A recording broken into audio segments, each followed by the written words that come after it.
Are you a candidate of BPSC 67th? Are you preparing for it? And do you think you want to crack this BPSC 67th prelims? If you are thinking this all, then this is the right place for you, because this is the channel which will help you to crack BPSC 67th prelims and thereafter interview also. हम पिछले class में study कर रहे थे history के कुछ उस chapters को जो एक्चुअली हिस्ट्री और पॉलिटिकल साइंस का भी भाग है। जी हाँ, क्या कर रहे थे हम लोग? अगर आप लोग नहीं देखे हैं उसके पहले भाग को, क्योंकि आज जो है इसका दूसरा पार्ट है, तो अगर आप इसका पहला भाग नहीं देखे हैं तो आप जाकर के पहला वीडियोस को देख लें। और उससे पहले, यानी ये हमारा जो है तीसरा पार्ट है बीपीएससी 67th को लेकर के, जिसमें कि पहले वीडियोस में हमने चर्चा की थी how to make the strategy and how to make a plan to crack the BPSC 67th एंड ओनली rest 3 months by a crash course at English Activator in BPSC Cracker। तो आज जो है हमारा जो वीडियो है, जो सेकेंड पार्ट है पिछले वीडियो का, वो हमारा क्या चल रहा है, governor general viceroy and there important works, कि उनके ड्यूरेशन में कौन कुछ ऐसा इंपॉर्टेंट काम हुआ, क्योंकि इस सेक्शन से बहुत सारे सवाल पूछे जाते हैं। क्यों? क्योंकि ये हमारे हिस्ट्री का एक बहुत ही बड़ा अभिन्न अंग है। तो चलिए बिना देरी किए हम लोग शुरू करते हैं। क्या? Governor general viceroy part 2। तो आज जो हमारे इस लिस्ट में सबसे पहले आते हैं वो लॉर्ड कैनिंग है। और लॉर्ड कैनिंग एक्चुअली इनके नाम के साथ एक ही साथ दो इंपॉर्टेंट उपलब्धि जुड़ा हुआ है। क्या? कि ये भारत के अंतिम गवर्नर जनरल थे, भारत के अंतिम गवर्नर जनरल थे, और कंपनी द्वारा नियुक्त, यानी ब्रिटिश गवर्नमेंट द्वारा नियुक्त भारत के पहले वायसराय भी थे, यानी कंपनी के अंतिम गवर्नर जनरल और ब्रिटिश गवर्नमेंट द्वारा चुने गए पहले वायसराय थे। देखेंगे ये भारत में कंपनी द्वारा नियुक्त अंतिम गवर्नर जनरल और ब्रिटिश साम्राज्य के अधीन नियुक्त भारत के पहले वायसराय थे। और इनके टाइम पे एक सबसे इंपॉर्टेंट घटना हुई, अगर सबसे मोस्ट इंपॉर्टेंट घटना अगर बोला जाए तो 1857 का रिवोल्ट था, that is called the first freedom movement of India, 1857 का विद्रोह। इसके साथ ही साथ और भी बहुत सारे इंपॉर्टेंट काम हुए लॉर्ड कैनिंग के टाइम पीरियड में, और उनमें से एक था कि उच्च न्यायालय अधिनियम बनाया गया, यानी हाई कोर्ट अधिनियम बनाया गया, जिसके तहत कोलकाता, बॉम्बे और मद्रास में एक एक हाई कोर्ट की स्थापना की जाती है। उसके बाद 1856 में विधवा पुनर्विवाह अधिनियम को पूर्ण रूपेण लागू कर दिया गया। किसको? विधवा पुनर्विवाह अधिनियम, यानी अब जो है विधवाओं का विवाह जो है पुनर्विवाह होगा। और ये नियम कब पूर्ण रूप से लागू हुआ? तो 1856 विधवा पुनर्विवाह। उसके बाद हम क्या देखते हैं, भारत शासन अधिनियम के तहत मुगल सम्राट का जो पद था, क्योंकि पहले मुगल सम्राट हुए करते थे भारत के में, मुगल का जो आखिरी सम्राट था, आखिरी जो राजा था वो कौन था? बहादुर शाह जफर सेकंड।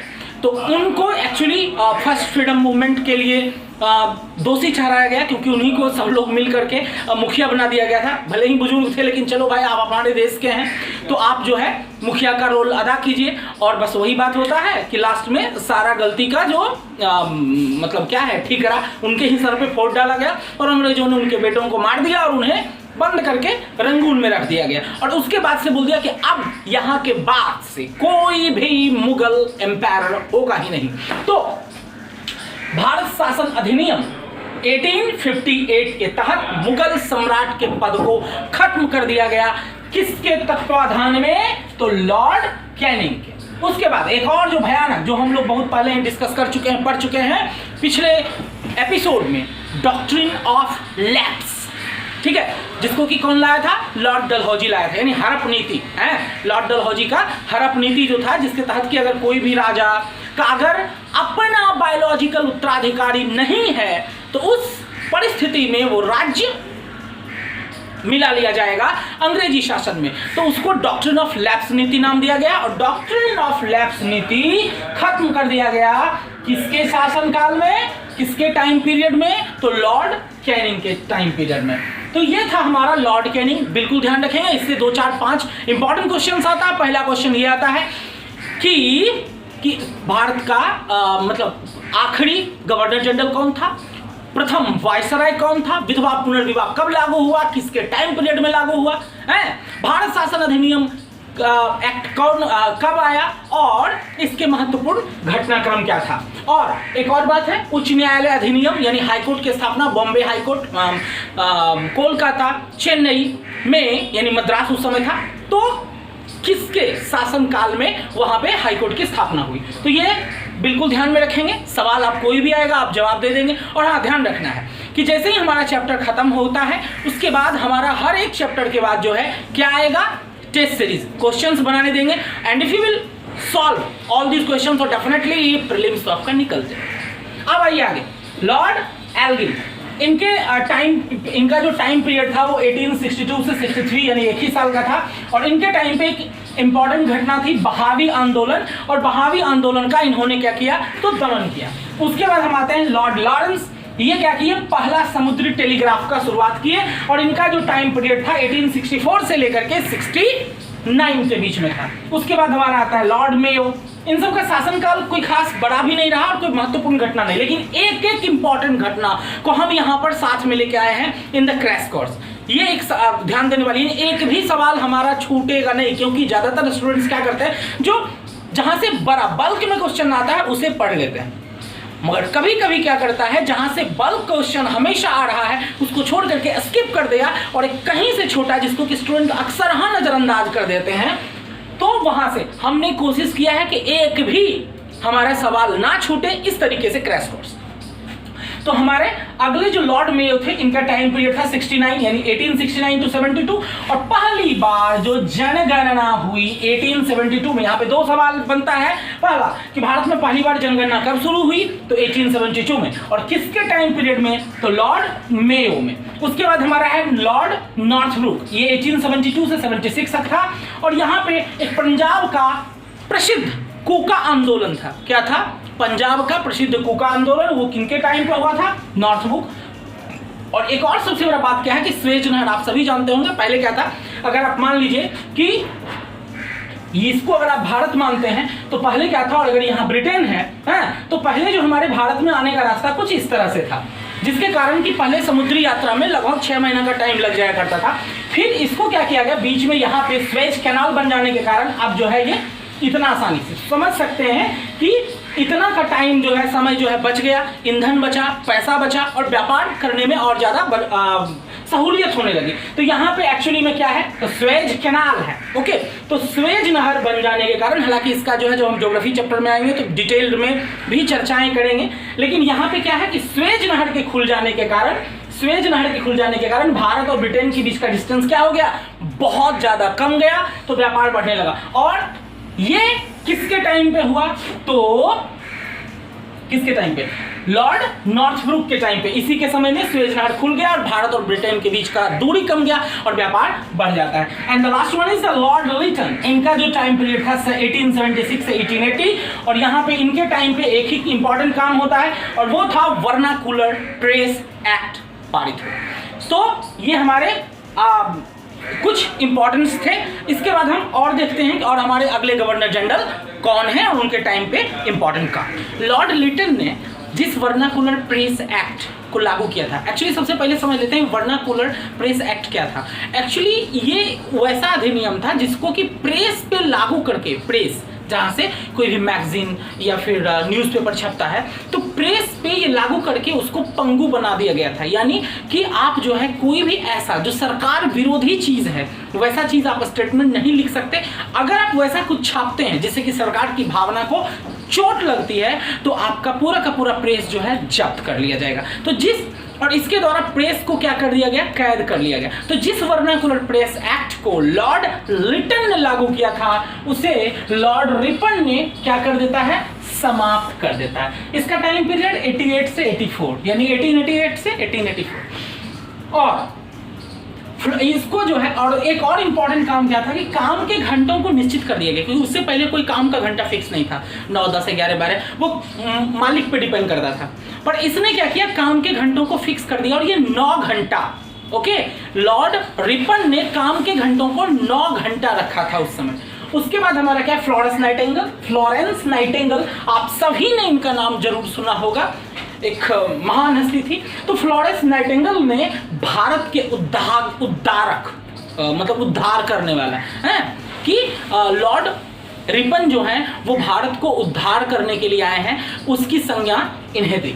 उसके बाद अगर हम आगे बढ़ते हैं तो लॉर्ड डफरिन, इनका 1884 से 1888 था। इनके टाइम का सबसे बड़ा इंपॉर्टेंट चीज़ जो कि उस पार्टी का मतलब बॉर्न होता है इनके टाइम पे, जो पार्टी आज तक चली आ रही है उसी का दूसरा नाम कांग्रेस आज हम लोग जानते हैं, जिसको जो कि A.O. ह्यूम के नेतृत्व में जिस पार्टी की स्थापना हुई, तो 28 दिसंबर, दिन याद रखेंगे, 28 दिसंबर 1885, 28 दिसंबर 1885 को बंबई में, कहां पे? बंबई में A.O. ह्यूम के नेतृत्व में भारतीय राष्ट्रीय कांग्रेस, जो कि आज कांग्रेस के नाम से जानी जाती है, तो भारतीय राष्ट्रीय कांग्रेस की स्थापना हुई। कब हुई? 1885 में हुई। किसके नेतृत्व में हुई? तो A.O. ह्यूम के द्वारा हुई। उसके बाद अगला हमारा आता है लॉर्ड लांसडाउन, 1888 से 94, और इन्होंने आज जो कि हम जानते हैं भारत और अफगानिस्तान के बीच में जो सीमा रेखा है उसे डुरंड रेखा, यहाँ पे दो इंपॉर्टेंट सवाल आ रहा है, भारत और अफगानिस्तान के बीच में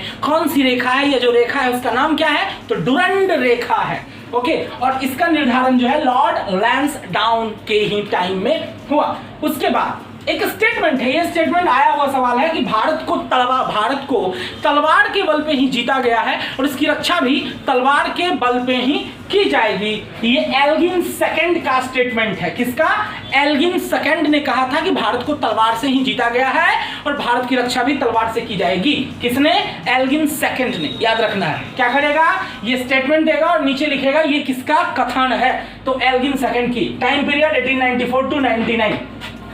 उसके बाद हम बढ़ते हैं लॉर्ड कर्जन, ये इनका टाइम पीरियड था 1899 से 1905 तक। इन्होंने क्या किया?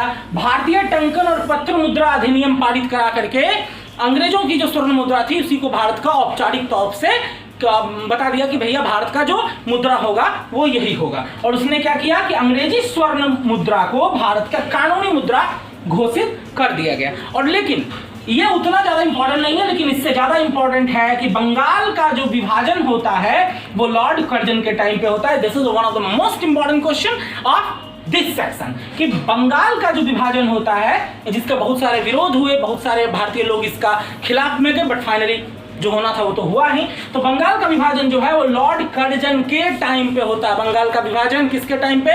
Lord Curzon. याद कर रख लेंगे। अब हम देखते हैं लॉर्ड मिंटो सेकंड, इनका जो टाइम पीरियड रहा है वो 1905 से 1910 के बीच में रहा है।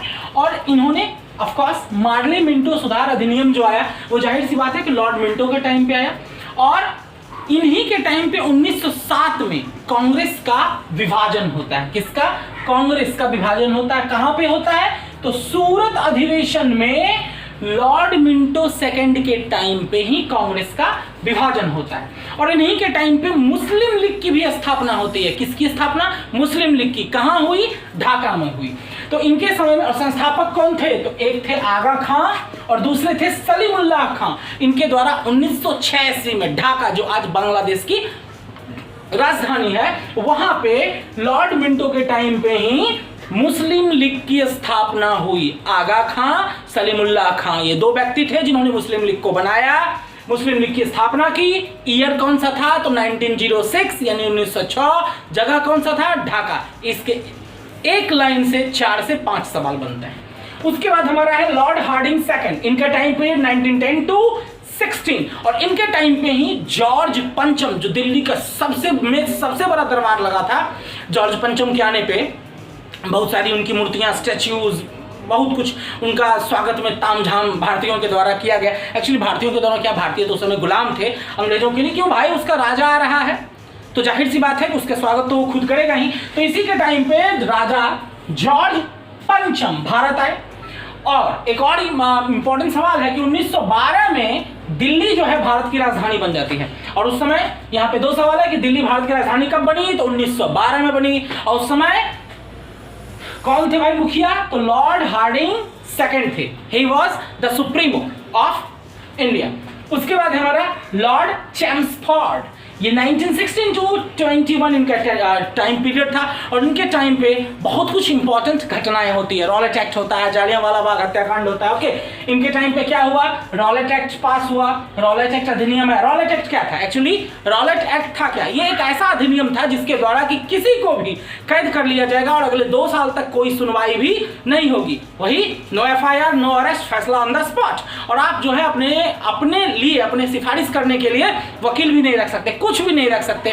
तो जिसके कारण क्या था कि इस रॉलेट एक्ट का बहुत ज़्यादा विरोध किया गया। और उसी के टाइम पे जालियांवाला बाग, ऑफकोर्स अगर आप जानते हो ना जानते हो तो बता दूं, एक्चुअली जालियांवाला क्या अमृतसर में एक बगीचा है और एक्चुअली प्रॉब्लम क्या है कि उस बगीचे में एक ही दरवाजा हुआ करता था उस समय। ओके, और जिस दिन ये जालियांवाला बाग हत्याकांड होता है, एक्चुअली अमृतसर शहर में उस समय जो क्या लगा हुआ था, तो कर्फ्यू, और वहाँ के जो सुपरिटेंडेंट थे वो जनरल डायर थे।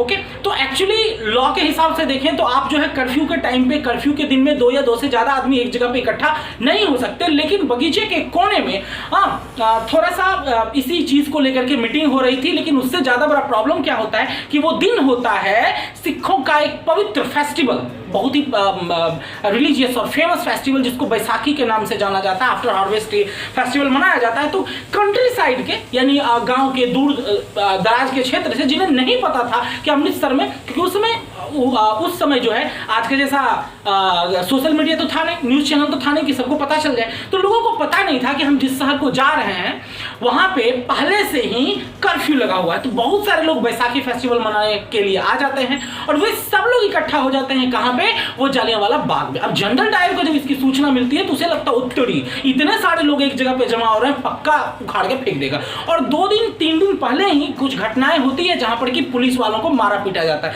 तो जनरल डायर का सर ठनठना गया कि भाई अगर आप देर किए तो शायद हो सकता है इसका परिणाम कुछ और भयानक होगा। उसने वहां पे आया, एक ही तो एंट्रेंस और एग्जिट गेट था, उसको ब्लॉक करवाया और बताया जाता है कि बिना किसी चेतावनी के उसने अंधाधुंध फायरिंग करवा दी, जिसमें तकरीबन 1000 के आसपास लोग मारे गए।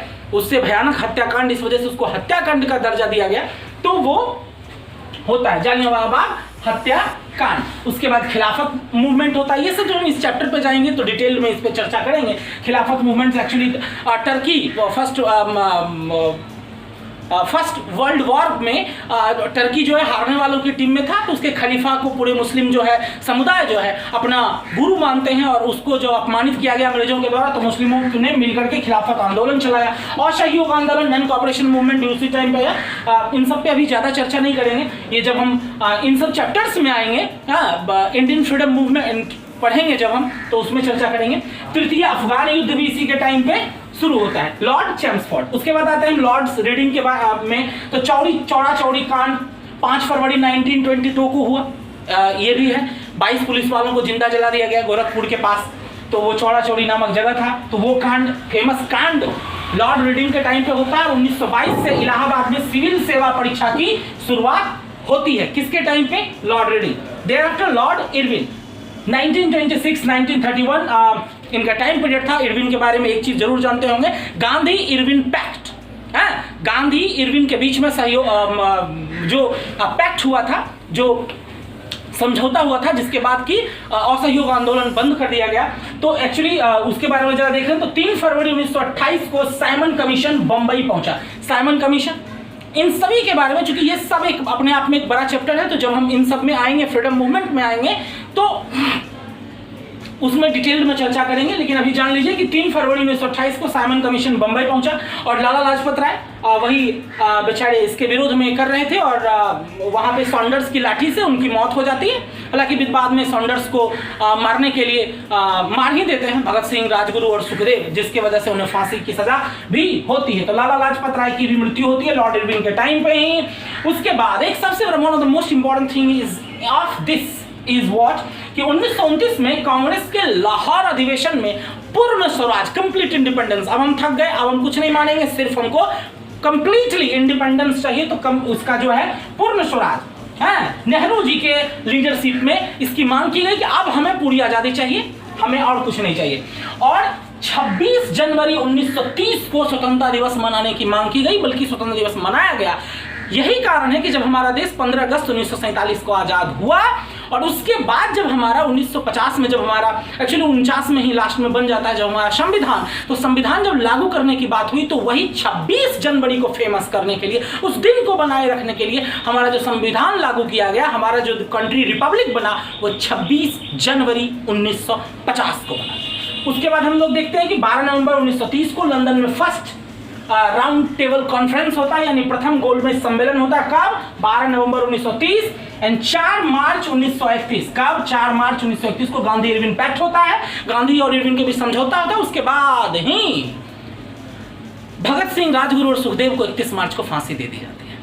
नेक्स्ट हमारा जो आता है वो Lord Wellington. Actually Lord Wellington के टाइम पे ही हमारा क्या होता है कि वो सेकंड राउंड कॉन्फ्रेंस मीटिंग होती है। पहला जो है वो लंदन में होता है, गांधी जी कांग्रेस का जो है लीडरशिप करते हुए वहाँ जाते हैं, लेकिन उसका भी कोई रिजल्ट नहीं निकलता है। जब कोई रिजल्ट नहीं निकलता है तो फिर वो दूसरा राउंड कॉन्फ्रेंस में जाते हैं, मगर फाइनली क्या होता है कि उसका भी कोई रिजल्ट नहीं निकलता है। भारत ये जो भी प्लान लेकर के जाते हैं, किसी भी तरह के कोई भी प्लान पे इनको स्वीकृति नहीं दी जाती है।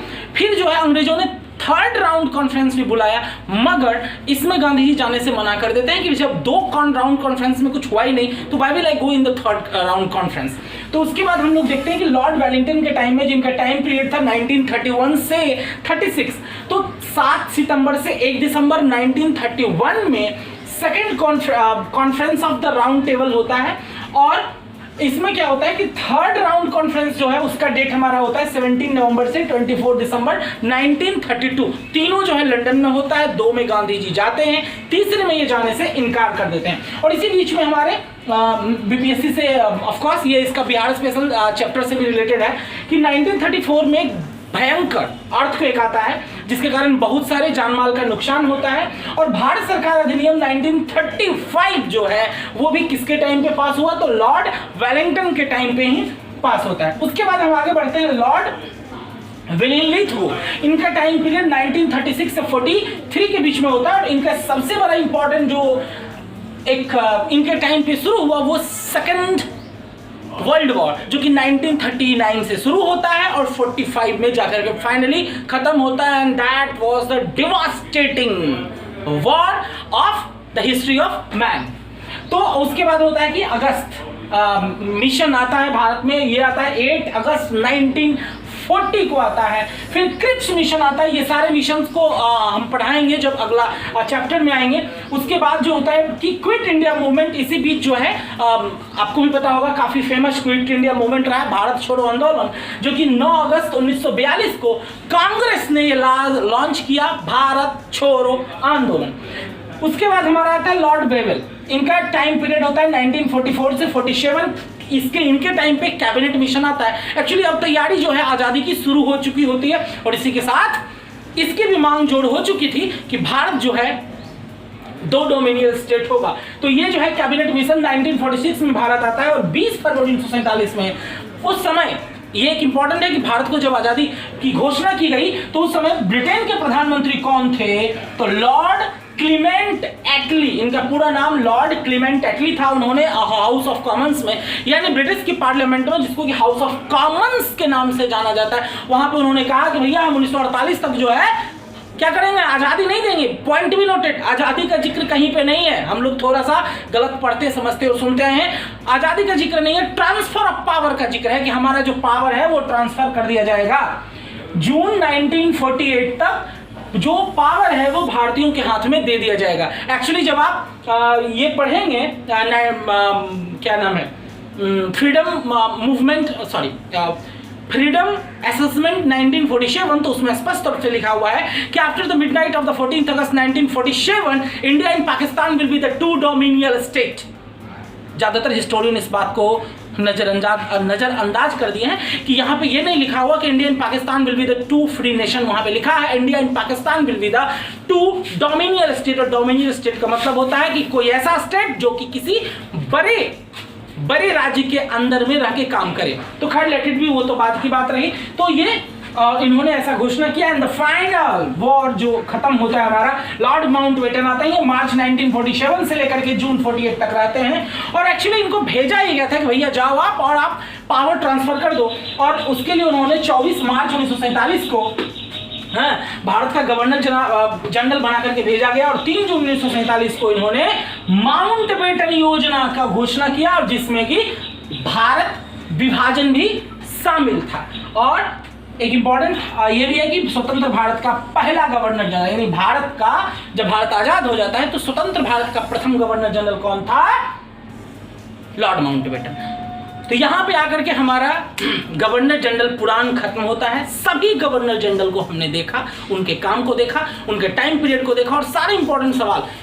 इस बात का तो कंफर्म गारंटी है कि अगर आप पूरे 2 सीरीज में जो वीडियो आ रहा है आपके पास, तो इन दोनों वीडियोस को अगर आप देखें तो गवर्नर जनरल चैप्टर से आपका एक भी सवाल छूटने का संभावना ही नहीं, क्योंकि गवर्नर जनरल के अंतर्गत भी बहुत सारे जितने भी इंपॉर्टेंट टॉपिक्स थे उसे मैंने कवर किया। So just listen it, read it, screenshot लीजिए, उसका नोट्स बनाइए, और if you do not have more time then no need to write down in the notebook, आप उसे केवल स्क्रीनशॉट लेके रख लीजिए। और इसका अगला जो चैप्टर होगा उसमें फ्रीडम मूवमेंट्स की ओर हम आगे रुख करेंगे, और उसमें से हम ये देखते हैं कि किस फ्रीडम मूवमेंट से ज़्यादा क्वेश्चंस आ रहे हैं पिछले 4 सालों में, तो उस पर एनालाइज करके उस हिसाब से हम उस चैप्टर को रिवील करेंगे। लेकिन हाँ, अभी हम नहीं बताएंगे कि अगला हमारा कौन सा चैप्टर होगा, लेकिन हाँ ऑफ कोर्स ये बता देंगे कि जो हमारे सबसे one of the most important sections होंगे फ्रीडम मूवमेंट के, तो जाहिर सी बात है हम उस और आगे बढ़े थे। और हम आपको पहले ही सबसे पहला वीडियो में बताए थे कि मोस्टली क्वेश्चन तो हिस्ट्री सेक्शन का आता है, वो 1905 से लेकर के 1947 के सेक्शन के बीच में हमारा सवाल आता है। तो हमारे साथ बने रहिए, और बने रहने के लिए आपको 3 काम करना है। वीडियो को लाइक करेंगे, बिल्कुल पैसा नहीं लगेगा, शेयर करेंगे, सभी को फैलाएंगे, बिल्कुल पैसा नहीं लगेगा, और सब्सक्राइब करने का तो बिल्कुल भी पैसा नहीं लगेगा। तो प्लीज सब्सक्राइब कीजिए, और सब्सक्राइब करने के बाद एक गलती जो कर देते हैं वो गलती नहीं कर रहे हैं, यानी सब्सक्राइब करने के बाद बेल आइकन जरूर दबाना है, ताकि हमारे अगला वीडियो का नोटिफिकेशन तुरंत आपके पास पहुंचे। क्यों? क्योंकि हमारे पास टाइम कम है, और मात्र 3 महीने के क्रैश कोर्स में हमें बीपीएससी जैसे बड़े एग्जाम को क्रैक करना है। सो पढ़ते रहिए, मस्त रहिए, and thank you so much for watching.